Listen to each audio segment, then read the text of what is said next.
Spoštovano predsedstvo, spoštovana predsednica, predvsem pa seveda spoštovani delegatke in delegatki, člane Nove Slovenije. Krščanski demokrati, odgovorni gospodarji. Ko se doma odločamo, in prepričan sem, da se je večina izmed nas že odločala vzeti kredit, in to za pametne stvari. Vzeli smo kredit ali za stanovanje, za nujno prevozno sredstvo, zato da pomagamo otrokom. Kot odgovorni gospodarji nikoli nismo vzeli kredita za tisto miselnost, uživaj sedaj, plačaj kasneje. Smo vedno pogledali in preverili, koliko nas bo to stalo. Pogledali smo, kakšne so obresti, za koliko se lahko zadolžimo, koliko v časovnem roku lahko odplačamo, predvsem pa smo gledali na to, da nikoli ali vsaj v predpostavki nikoli tega kredita nismo pustili otrokom. Želja je, tako kot zmeraj, odplačati tisto, za kar se zadolžimo. In v državi pravzaprav ni nič drugače. V državi odgovorna politika, odgovorni politiki zadolžujejo svojo generacijo, nikakor ne svoje otroke ali svoje vnuke. Tudi ideja naše vlade, v kateri je, osebno ocenjujem, Nova Slovenija aktivno in primerno sodelovala, je bila povsem enaka. Zmanjšati proračunski primanjkljaj, nekaj smo že slišali o tem, zmanjšali smo ga za 1 milijardo evrov. Znižati stroške javne uprave, zmanjšati število zaposlenih in živeti samo na račun tistega, kar ustvarimo. V dobršni meri je to bilo izpolnjeno, predvsem pa so bili narejeni dobri nastavki za to, da se to uresniči. Danes, spoštovani, ker naj bi povedal nekaj tudi o aktualnem stanju, je seveda drugače. Danes se vlada zadolžuje za to, da bomo poplačali izbrisane, torej da bomo poplačali tiste, ki so nasprotovali naši osamosvojitvi, po čudnih poteh pa po več kot 20 letih govorijo o tem, kako so bili oškodovani. Zanimivo misel sem slišal pred dnevi, povedala mi jo je kolegica, naša članica, ministrica Cotmanova iz mandata 2004-2008, ko je povedala, da je pravzaprav že tam v letu 2006-2007, ko je sama hodila v Evropsko prestolnico, dobila popolna zagotovila, da je problem izbrisanih ustrezno rešen. V 6-7 letih se je zgodil zanimiv preobrat. In če brskate po agendi, če brskate po primeru, ugotovite, da je tudi ta primer v drugi vrsti reševala slovenska sodnica. Torej nekdo od doma, ki je bil postavljen tja zato, da se stvari obrnejo. Vlada se zadolžuje za privilegije. Velikokrat slišimo, mogoče je samo 5% privilegiranih ljudi v naši državi, ampak spoštovani, 5% je 100 000 ljudi. 100 000 je tistih, ki so privilegirani, ne samo s pokojninami, ki se jih niso zaslužili, z marsičem. In nenazadnje, država se zadolžuje za to, da plačuje, po moji oceni, iz prve roke lahko povem, za 20% ljudi, ki v ožji državni upravi, torej na ministrstvih, ne počnejo nič. Tako zadolževanje, spoštovani, nas je pripeljalo v situacijo, kjer smo danes.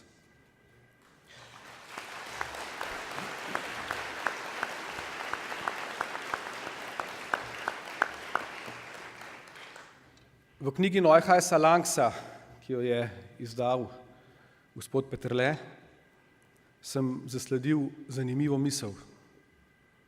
Socialno-tržno gospodarstvo, za katerega se v našem programu zavzemamo, je filozofija reda.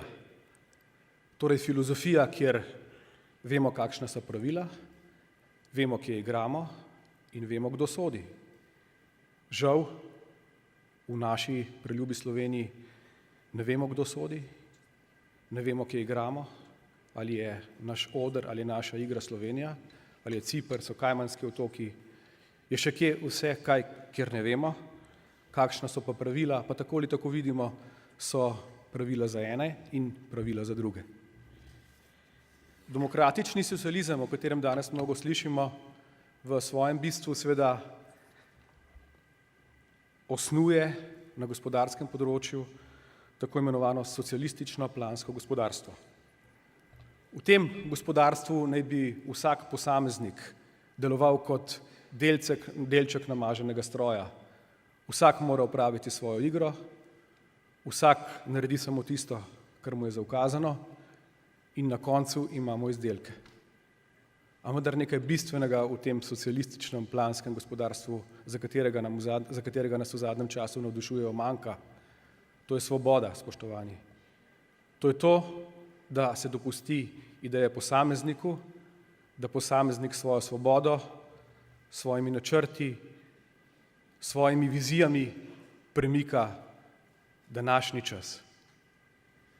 Nažalost, ta demokratični socializem ali pa socialistično plansko gospodarstvo ni samo stvar gospodarstva.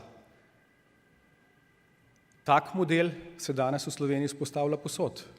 Preberite si zadnji osnutek zakona o visokem šolstvu, preberite si zakone, ki jih sprejemamo na področju zdravstva in lahko boste ugotovili, da je nekaj, kar je osnovnega za vsako demokratično pluralno družbo, iz vseh zakonov odvrženo, prečrtano, in to je svoboda.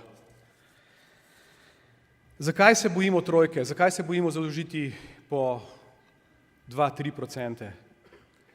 Slišali smo že danes, kaj je delala Španija. Slovenija takega programa, kot je imela Španija, ne bo dobila. Španija je nekajkrat večja, je pomembnejši igralec v evropskem prostoru in dobila je obresti oziroma kredite z obrestmi 1%. Slovenija lahko računa ali pa bi lahko računala na obresti tam nekje 2-3-4%.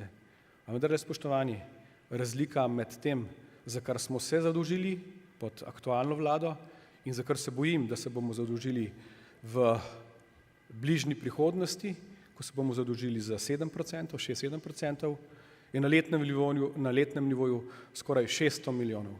Torej, namesto da bomo za kredite odplačevali 300-400 milijonov, bomo za kredite dali milijardo. Pa zakaj mislite, da je interes vlade, da se zadolžuje za take visoke obresti, za tako velika sredstva? Zato, ker ni pripravljena opraviti s tistimi prvimi 3 stvarmi. Zaradi tega, ker ni pripravljena odpraviti paradržave, ker ni pripravljena zmanjšati privilegijev in ker ni pripravljena spraviti javnega sektorja na razumno in še možno plačevanje.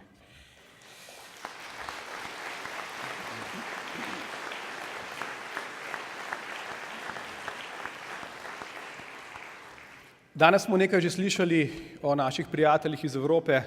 Slišali smo, da pravzaprav krščanska demokracija znotraj Evrope vozi ta vlak, ga drži nad vodo.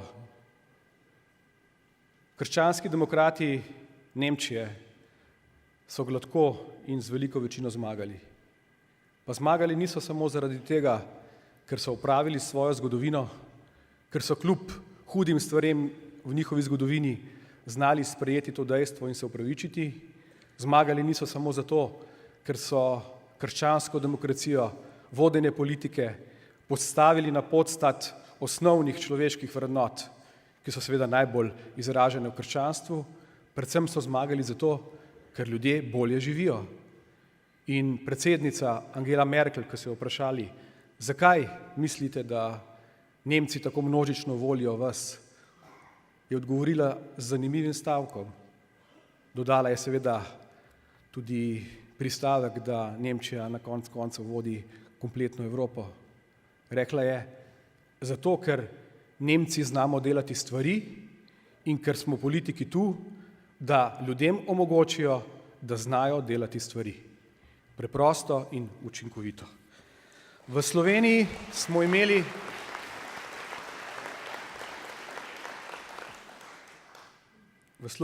imeli 2 obdobji, ko smo tudi politiki, ko so politiki Slovenijo pripeljali v trenutek, ko smo porabili manj, kot smo ustvarili. Obakrat sta takrat Slovenijo vodila krščanska demokrata. Prvič gospod Lojze Peterle in drugič gospod Andrej Bajuk.